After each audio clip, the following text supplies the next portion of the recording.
The Honourable Member for Lacombe-Panoka, followed by Edmonton Southwest. Thank you, Mr. Speaker.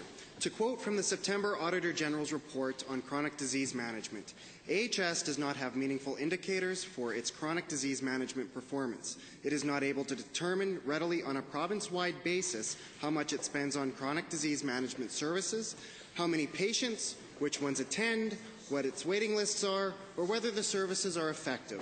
To the Minister of Health, how can you provide meaningful health outcomes when you're not measuring the chronic disease management effectively? Honourable Minister of Health. Mr. Speaker, we are making every effort to ensure that there's a variety of measures. Alberta Health Services does do a lot of measurement right now, and we're endeavouring to put those in a more broad-based way so they can have more meaning for the citizens of Alberta. Measuring chronic illness is vitally important, and making sure people have the understanding of what we can do for them depends upon how we can measure what the outcomes are needed. So we'll continue to do that. First supplemental, Honourable Member. Thank you, Mr. Speaker. Given that the Auditor General also states a unified clinical information and electronic medical record system in Alberta is one of the greatest potential areas for improvement in the chronic disease management and health care as a whole, and given that the government has spent hundreds of millions of taxpayer dollars on developing the electronic medical records over the years, why are we still left without a unified system that would allow chronic diseases to be managed more effectively, Minister? Mr. Minister. Mr. Speaker, the honourable member raises a very important point.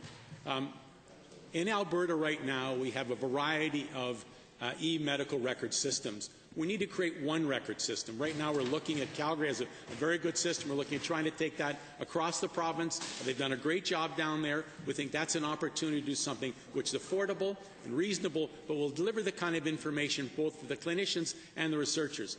We've got a group going right now with Service Alberta, and we're trying to make sure that we move forward in that. It's vitally important. Final supplemental. Thank you, Mr. Speaker. Given that family care clinics were offered up as the made-in-Alberta solution to this team-based health care and invested in heavily for 3 years by this government before this minister pulled the plug, Albertans want to know what this minister is proposing as a primary health care alternative that will address the complex needs of chronic disease patients here in Alberta. Honourable Minister. Mr. Speaker, we do have a wonderful system right now called primary care networks, which is being used throughout the province. We did support those family care clinics which were started and were ongoing. We think they have value. We're not trying to define what has to be in communities. We want to talk to communities and see what they need. We're in a variety of communities across the province of Alberta to develop the kind of programs they need, but not just for the community, but for those who deliver the services. We need to listen to the doctors and the various other people in the system so that we can make sure that we get it right. Family care clinics had some benefit, but they really didn't meet the need.